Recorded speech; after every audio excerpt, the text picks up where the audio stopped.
On June 18, 2023, the Titan submersible, operated by the American company OceanGate, went down to the ocean floor to take its crew to see the Titanic wreck. An hour and 45 minutes after the dive, all communications were lost. The Titan had imploded in the depths of the sea. The news made headlines everywhere, and the fact that the crew members were millionaires didn't help people feel more sympathy for them. Even so, a year after this terrible tragedy, we still wonder what really happened. Our story begins not in the depths of the North Atlantic, but in the boardrooms and workshops of a small company with deep dreams.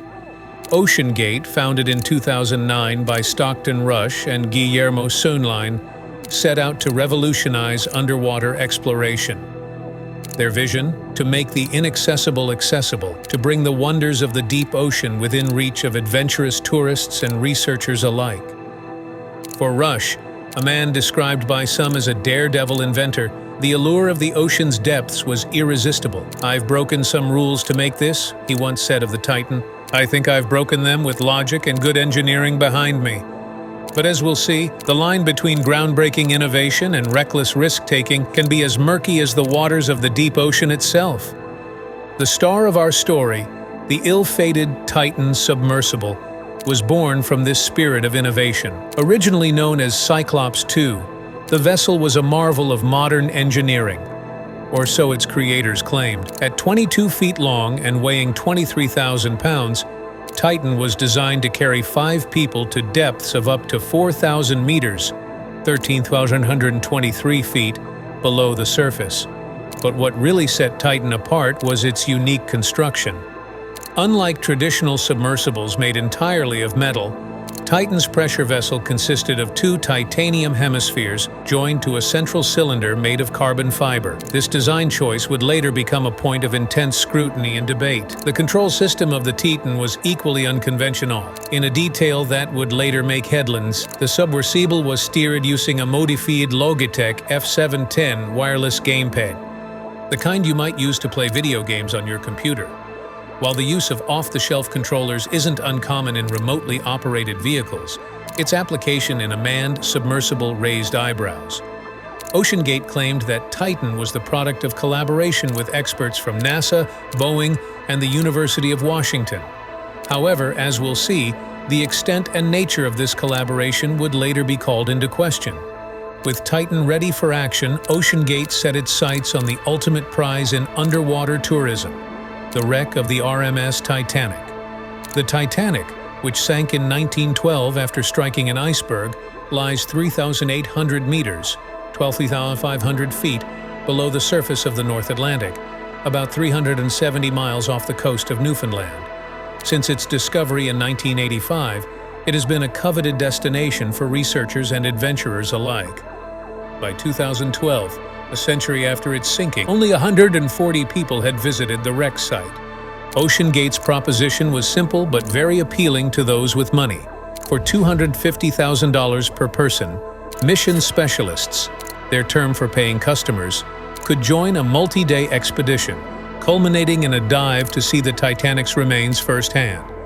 It was a chance to be part of an exclusive club, to touch history in a way few ever could. But as the old saying goes, if something seems too good to be true, it probably is. Long before Titan made its final fateful dive, there were those who questioned the safety and wisdom of OceanGate's approach.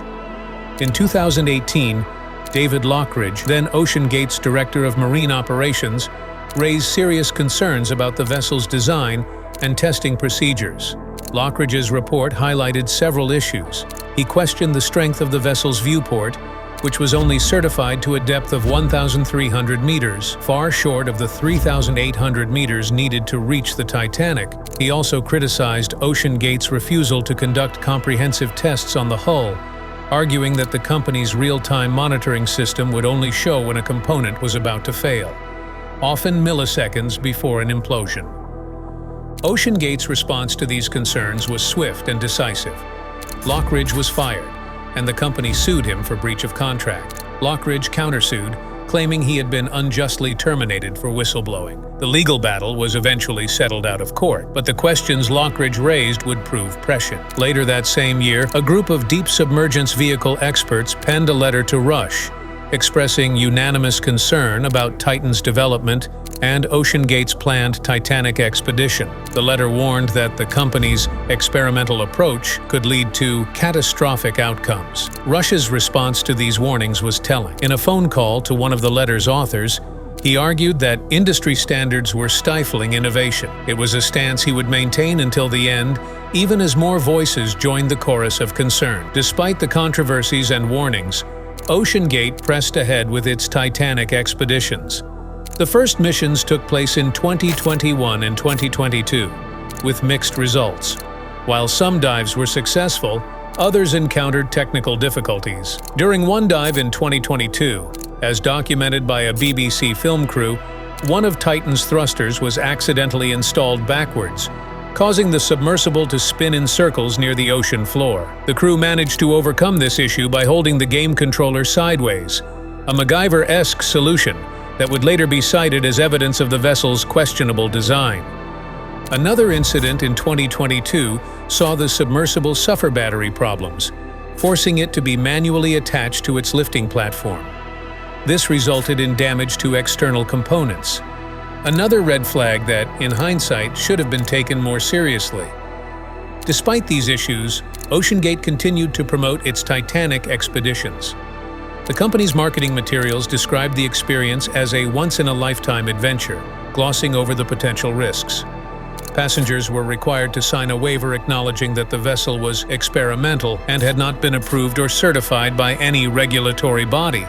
But many were likely swayed by Rush's assurances that the submersible was safer than crossing the street. Our story now brings us to June 2023, and the expedition that would tragically make headlines around the world. The mission began on June 15th, when the research vessel MV Polar Prince set sail from St. John's, Newfoundland, carrying Titan and its support crew. The submersible's passengers for this fateful dive were a diverse group. There was Stockton Rush himself, the 61-year-old CEO of OceanGate and the driving force behind the Titan project. Joining him were Shahzada Dawood, a 48-year-old British businessman of Pakistani origin, and his 19-year-old son, Suleiman. Rounding out the group were Hamish Harding, a 58-year-old British explorer and adventurer, and Paul-Henri Narjolet, a 77-year-old former French Navy officer and Titanic expert. On June 18th, after several days of waiting for suitable weather conditions, the dive operation began. At 8:00 a.m. Eastern Daylight Time, Titan began its descent into the depths of the North Atlantic. For the first hour and 45 minutes, everything seemed to be proceeding normally. The submersible maintained regular communication with the Polar Prince, checking in every 15 minutes as planned. Then, at 9:45 a.m., the communications fell silent. The Titan had disappeared into the abyss. At first, there was no immediate cause for alarm. Previous Titan dives had experienced communication issues, and the submersible was designed with multiple backup systems to return it to the surface in case of emergency. These included droppable weights, a balloon inflation system, and thrusters. However, as the hours ticked by with no sign of the Titan, concern began to grow. It wasn't until 8 hours after the last communication that the crew of the Polar Prince alerted the U.S. Coast Guard that the submersible was missing. What followed was one of the most complex and challenging search and rescue operations in maritime history. The area to be searched was vast, twice the size of Connecticut, and the depths involved were staggering. It was, as one official put it, like trying to find a needle in a haystack. The U.S. and Canadian Coast Guards mobilized ships and aircraft. Commercial deep-sea vessels were diverted to assist. The French government even sent a ship equipped with a remote-operated vehicle capable of reaching extreme depths. As news of the missing submersible spread, the world watched with bated breath. The story captured the public imagination like few others. The idea of 5 people trapped in a tiny vessel at the bottom of the ocean, slowly running out of oxygen, was both horrifying and compelling. Time was of the essence. The Titan's life support systems were designed to last 96 hours, 4 days. But that clock had started ticking the moment the submersible submerged. By the time the search began in earnest, Precious hours had already been lost. As the search continued, experts began to weigh in on the possible scenarios. Some held out hope that the Titan had simply lost power and would eventually float back to the surface. Others feared the worst, that the vessel had suffered a catastrophic hull breach under the immense pressure of the deep ocean. On June 20th, 2 days into the search, Canadian aircraft detected underwater banging noises at 30-minute intervals.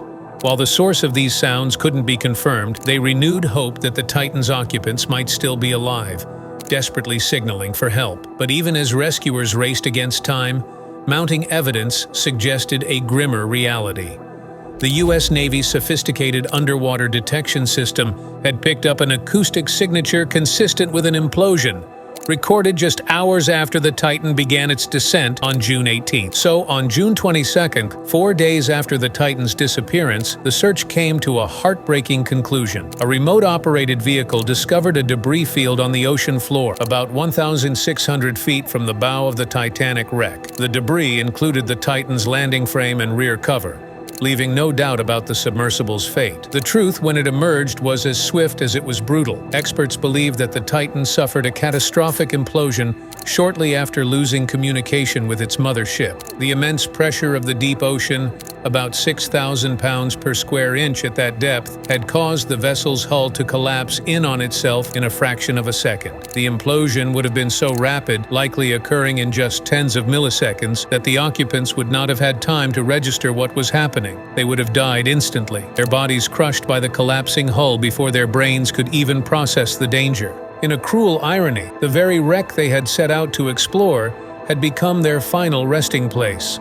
As the world grappled with the news of the Titan's fate, attention turned to the questions that had been raised about its safety long before the fateful dive. The unconventional design choices, the disregard for industry standards, the warnings that had gone unheeded, all came under intense scrutiny. OceanGate's claims of collaboration with NASA, Boeing, and the University of Washington were quickly disputed by these organizations. The University of Washington stated that it had no involvement in the design, engineering, or testing of the Titan submersible. Boeing similarly denied any partnership in the Titan's design or construction. Now everyone turned their backs on them, but that didn't matter much. The questions now were, how could this have happened? Why were the warnings ignored? Who, if anyone, was to blame? A year after this tragedy, we still have no answers, but it's clear the company made many bad decisions, whether out of greed or ambition, that ultimately cost the lives of 6 people. This was the story of OceanGate. If you liked this video, you know what to do. Give it a like, comment, subscribe, and hit the notification bell for more.